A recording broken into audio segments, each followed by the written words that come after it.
This is Eyewitness News with live breaking news. We begin with breaking news at 11. A car careens out of control in Santa Ana, jumps a curb and plows right inside a building. Mark and Michelle are off tonight. I'm Colleen Sullivan. Now, David, don't know that car smashed right through a wall of Elva's Beauty Salon, located at Bishop and Main Street in Santa Ana. Let's take a look at new video just in. Santa Ana police say the car first hit a red pickup truck before it losing control and then ending up inside the beauty salon. Police have blocked off the area as the investigation gets underway.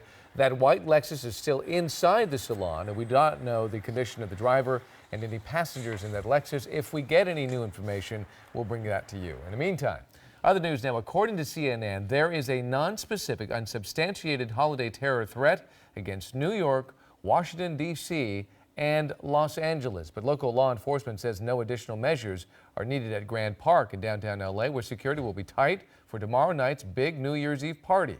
Eyewitness News reporter Jory Rand is live at Grand Park, where a rehearsal was held tonight. Jory. Yeah, Colleen and David, there may be no additional security measures here set for tomorrow night, but there will be hundreds of law enforcement officers on hand because there will be tens of thousands of people here in Grand Park. You see one of the stages behind us here set for tomorrow night's celebration. One of three set up as LA comes to Grand Park and downtown to ring in the new year.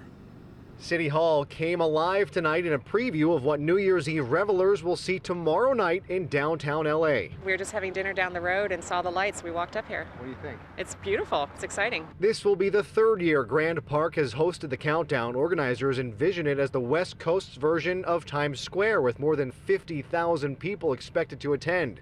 This year's show has grown to 90 acres that will feature 3 separate stages, food stands, and a projection show onto City Hall that will actually leap from building to building. People in the different locations in the park, they will have a different experience because, we will stand in front of different buildings because different buildings will have a different content. Security is a concern. New Year's celebrations the world over could be targeted by terrorists. New York City will have 6,000 officers on hand in Times Square. Brussels, Belgium, where 100,000 people gathered last year, canceled their New Year's celebration altogether out of fear of an attack.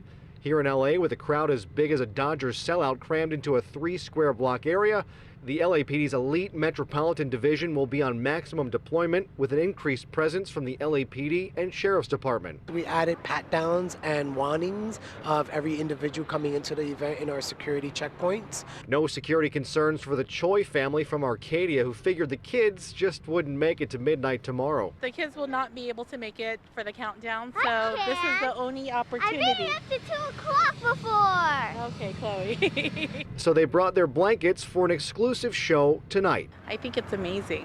Everybody should come. Happy New Year! All right, so just multiply that by about 10,000 and that will be the volume here in Grand Park set for tomorrow night. First concert begins at 8 p.m. There will be 5 entrances to the park as LA rings in the new year. Live downtown, Jory Rand, ABC-7 Eyewitness News. Jory, thank you. Security is also tight tonight in Pasadena with just hours to go before the Rose Parade and big game at the Rose Bowl. Eyewitness News reporter Leanne Suter is live in Pasadena, where she spoke to some people who came to town for the blossoming celebration. Leanne. Colleen, lots of extra law enforcement this year, including FBI and the Homeland Security, as well as state and local police. You can see live over my shoulder here, the barricades are ready here along Colorado Boulevard, as well as those bleachers. They are up and ready for the hundreds of thousands ready to see those amazing floral creations. Fans out in force in Pasadena, ready for the Rose Parade to roll down Colorado Boulevard and for kickoff at the Rose Bowl, Iowa versus Stanford. I've watched it a lot on TV, and you picture it, and then when you're actually going to be here, it's going to be an amazing experience, so I'm really excited for it.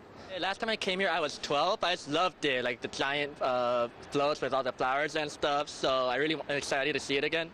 This year's parade comes with stepped-up security following the deadly terror attack in San Bernardino. Extra patrols keeping a close eye on the crowd set to fill the route as thousands will be camping out for a prime spot to see the floats face-to-face. Never in person, always on TV. Always watch it from the confines of home and in the warmth when it's freezing outside, but now we get to be here this year. We're excited about it. I'm excited about the parade. We're going to do a behind-the-scenes tour tomorrow, and we're way excited about that. Those camping out in their RVs already setting up shop. And while they'll be able to stay warm in our chilly Southern California conditions, many visitors say as long as there's sunshine, it's all good. We think it's great compared to what we're from Chicago, so this is nice for us. We were at the beach today and enjoyed it, and it's good for us. Yes, good for them. I don't know. I need a coat and gloves tonight. Now, if you want to claim a spot out here along the route, want to camp out overnight tomorrow, remember, you can't do it until noon. That's when you can pick a spot here along Colorado Boulevard. You're certainly going to need some coats, blankets, and warm jackets tomorrow, as it's going to be a cold night. Live in Pasadena, Leanne Suter, ABC7 Eyewitness News. All right, Leanne, thank you. So just how cold will our temperatures be on New Year's Eve? Dallas Rains is here with the first check of the forecast. Dallas? Thanks, Colleen. A lot like it has been for the past 2 weeks. Temperatures well below normal for this time of the year in Southern California. Right now downtown it's 48 degrees. Let's check out those areas where it's coldest. Out at Hemet 36. Temecula's down to 38 degrees, and the warmest temperature tonight is right down there in Redondo Beach at 52 degrees. We have some Santa Ana winds coming, and there is some rain in the 7-day forecast. I'll have that in just a few minutes. See you then. All right, Dallas, thank you. Okay. Remember to ring in the new year right here on ABC7 with Dick Clark's New Year's Rockin' Eve with Ryan Seacrest. The party gets started at 8 p.m. And of course, we will be here for Eyewitness News at 11 p.m. And then on New Year's, that New Year's fun continues at 11:30 p.m. Huge story right here. A once cherished comedy king dethroned amidst piling allegations of sexual abuse. Bill Cosby charged today with a decade-old sex crime. Eyewitness News reporter Alex Michelson is live in the Satellite Center with the very latest developments tarnishing the legacy of a comic legend. Alex. The statute of limitations was about to run out in this case, but this case is being brought just in time. We will now take 1 minute to say why we are thankful. In the 80s, he was known as America's dad. I brought you in this world, and I'll take you out. Dancing his way onto primetime TV and often lecturing viewers on morality. How do you expect to get into college with grades like this? In 2015, a 78-year-old Bill Cosby stumbles into a Pennsylvania courtroom. Mr. Cosby is charged with aggravated indecent assault. The victim, Andrea Constant, a former Temple University employee and close Cosby friend. Court documents say Cosby gave her wine and 3 blue pills, claiming they were herbal, saying they'd make her feel good and take the edge off. She says they left her dizzy, nauseous, frozen, and paralyzed. A person in that state cannot give consent. Even though Constant came forward in 2005, the district attorney did not file charges.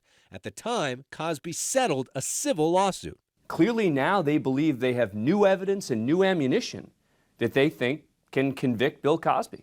More than 50 women accusing Cosby of similar sexual assaults over 40 years could be called to testify in this case. This looks like it could be the new OJ. Frankly, there is so much attention. Meanwhile, the LA County District Attorney continues to investigate accusations by Chloe Goins. Her case is the only other one that actually falls within the criminal statute of limitations. I would like to see justice for all of us. In October, Goins also filed a federal suit against Cosby. Today, her attorney spoke out on CNN. She'd like to see him brought to justice both here in LA as well as in Pennsylvania. Cosby is now out on $1 million bail. He's consistently refused to discuss specifics of the accusations on camera. I have been in this business 52 years, and I've never seen anything like this. With Cosby's mugshot going viral tonight, his legal team says they, quote, intend to mount a vigorous defense against this unjustified charge. Cosby's attorney is set to appear tomorrow morning on Good Morning America right here on ABC7. If Cosby is convicted, he could face 5 to 10 years behind bars. Reporting live from the Satellite Center tonight, Alex Michelson, ABC7 Eyewitness News. Alex, thank you. A federal grand jury has indicted the Riverside man accused of buying the assault rifles used in the San Bernardino terror shooting. In a 5-count indictment, 24-year-old Enrique Marquez is charged with conspiring with one of the shooters, Syed Farouk, to provide material support to terrorists in 2011 and 2012. He's also accused of marriage fraud and making false statements relating to the purchase of 2 assault rifles used in the massacre. Marquez is in federal custody facing arraignment on January 6th. Scenes from historic Midwest flooding. A home floats downstream and slams into a bridge. A three-legged cat finds a forever home with an extra special child. Everything's coming up. No, I'm not going to say it. It's too cliche. How about everything's coming up? Wonderful, fragrant, beautiful, colorful roses. I'm George Pinocchio in Pasadena with your Rose Parade preview next, so stay with us. This season, get ready for the